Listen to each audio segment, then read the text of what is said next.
Magandang gabi, kapatid kaibigan.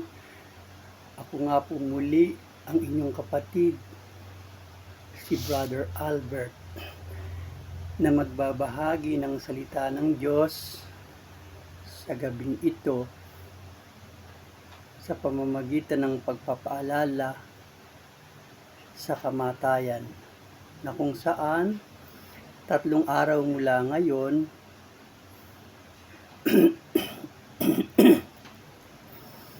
ay ating gugunitain ang araw ng mga patay kasama ng ating mga mahal sa buhay na nauna nang namayapa sa atin.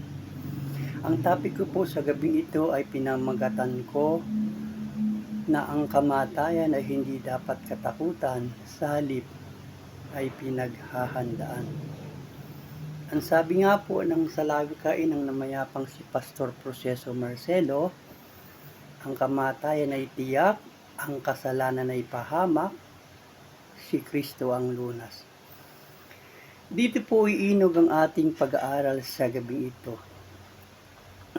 Totoo nga po na ang kamatayan ay tiyak na mararanasan ng tao sapagkat ito'y naitala sa aklat ng Hebreo 9:27 na minsang itinakda sa tao ang kamatayan at ang pagkatapos ay ang paghuhukom. Kung ito po ay itinakda, ibig sabihin po hindi po natin ito pwedeng iwasan o takasan. Manapay pwede nating paghandaan.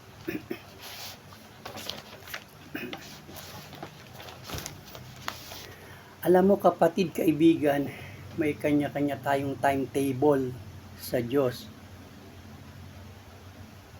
Kaya imposibleng matakasan natin ang kamatayan. Pwedeng tawagin tayo ng Diyos ngayon, bukas, next week, or next month, or even next year, or any time of the day. Ang tanong, handa ba tayo? Kapahamakan niya ang dulot ng kasalanan sapagkat sa pagpasok ng isang tao, ang kamatayan ay dumating sa lahat ng tao. Yan po ay natala sa Roma 5:12.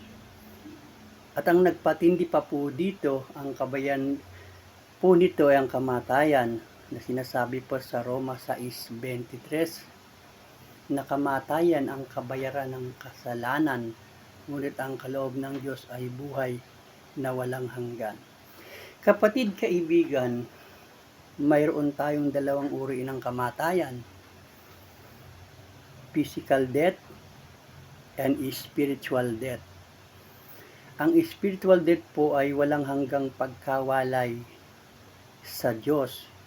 Yan po ay matatagpuan natin sa ikalawang Thessalonian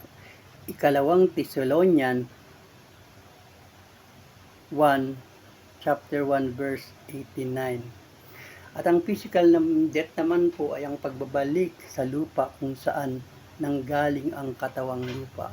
Yan po ay matatagpuan sa Genesis chapter 2, verse 7. Sapagkat ang katawan ay galing sa lupa, kinuha sa lupa, babalik sa lupa. Kapatid kaibigan, si Kristo lamang ang lunas at sagot sa kapahamakang dulot ng kasalanan, na nagsabing ako ang daan, ang katotohanan at ang buhay. Walang makaparoroon sa Ama kung hindi sa pamamagitan niya. Yan po ay natala sa John 14:6. Sinabi rin po sa Acts chapter 4 verse 12, salvation is found in no one else, for there is no other name under heaven given to men by which we must be saved. Totoo nga pong walang ibang pangalan sa silong ng langit na ibinigay na sukat ikaligtas ng tao maliban sa pangalang Jesus. Sinabi rin po sa John 3:16, sapagkat gayon na lamang ang pag-ibig ng Diyos sa sanglibutan, kaya't ibinigay niya ang kanyang bugtong na anak upang ang sino mang sa kanya'y manampalatayay huwag mapahamak kundi magkaroon ng buhay na walang hanggan. Sinabi rin po sa Roma 10 verse 9 and verse 13, if you confess with your mouth Jesus is Lord and believe in your heart that God raised him from the dead, you will be saved. For everyone who calls on the name of the Lord will be saved. Yan po ay nagpapatunay na ang sinumang kikilala kay Kristo at maniniwalang siya'y nabuhay mula sa mga patay at tatawag sa kanyang pangalan, siya po ay maliligtas. Sinabi rin po sa John 3:36, whoever believe in the Son has eternal life, but whoever reject the Son will not see life, for God's wrath remain on him. Yan po ang sinasabi sa Juan, talata 3, kabanata 36, na ang naniniwala sa anak ay mayroong buhay na walang hanggan, subalit ang mag-reject dito ay kapahamakan at galit ng Diyos ang sa kanya'y matatamo. Alam mo ba kapatid, kaibigan, mayroon lang dalawang destinasyon pwedeng puntahan o piliin ng tao. Yan po ay ang tinatawag na heaven and hell. Ang heaven po ay nagre-representante sa eternal life. At ang hell naman po ay nagre-representante sa eternal punishment. Eternal life, walang hanggang buhay. Eternal punishment, walang hanggang kaparusahan. Kapatid, kaibigan, totoo ang impyerno. Totoo ang impyerno sapagkat ito'y nakatala sa kasulatan.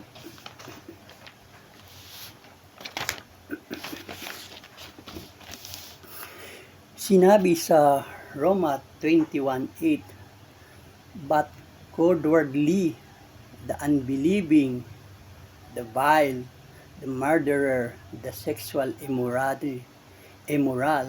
those who practice magic art, idolaters, and all liars, their place will be in the fire lake of burning sulfur. This is the second death. Yun nga po ang tinutukoy na kamatayang spiritual. Yung pong pangalawang kamatayang spiritual. Yun po ang dadanasin ng mga tao na mga hindi naniniwala, mga duwag, mga mamamatay, gumagawa ng kahalayan, gumagawa ng mga magic arts, mga nag-idolites, mga sinungaling. Sila pong lahat ay there will be fire lake in burning sulfur na siya pong ikalawang kamatayan.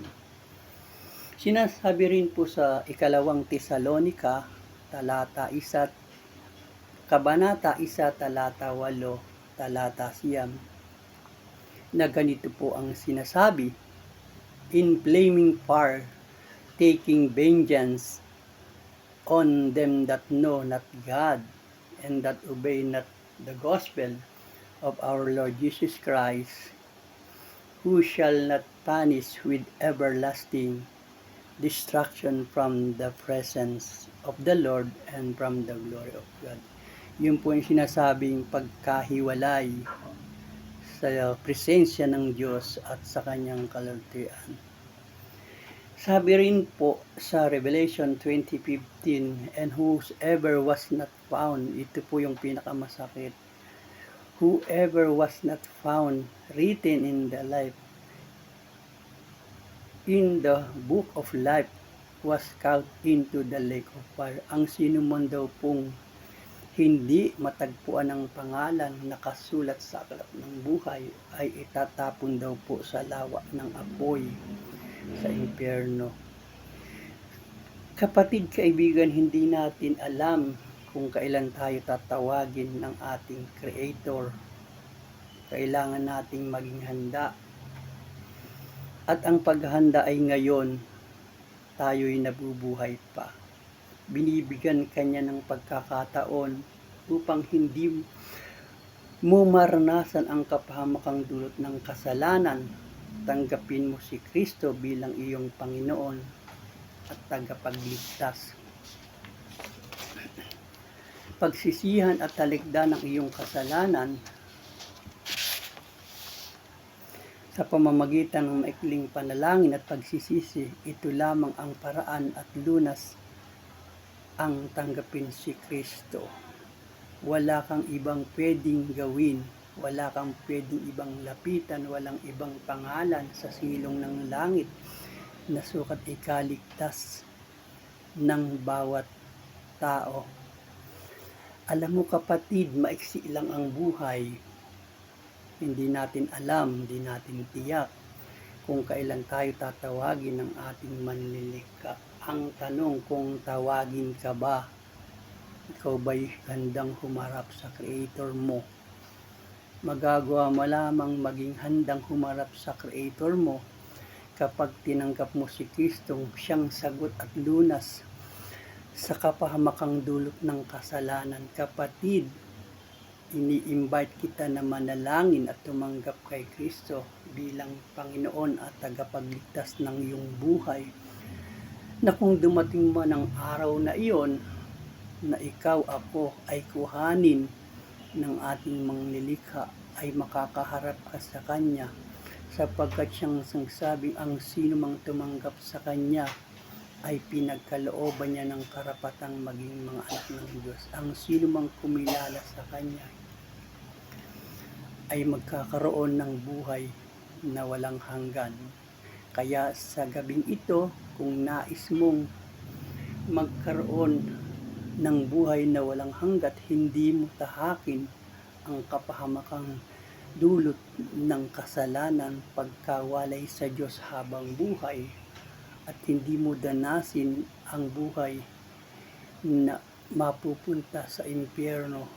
Si Kristo ay tanggapin mo na siyang tagapagligtas ng buhay mo at ng buhay ko.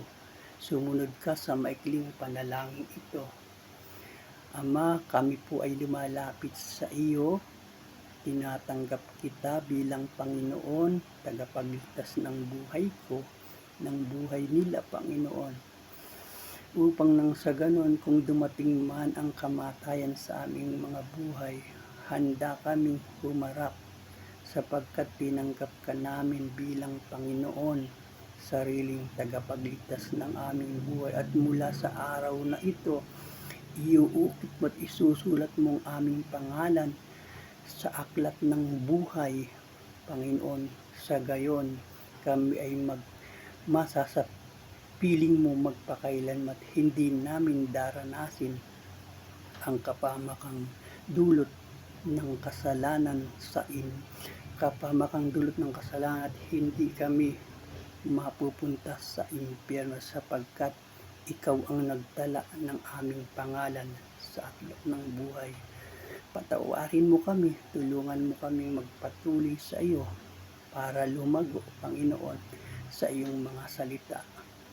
Hinihingi po namin ito sa makapangyarihang pangalan ng iyong anak na si Jesus, na aking Panginoon, aming Panginoon at tagapagligtas. Amen.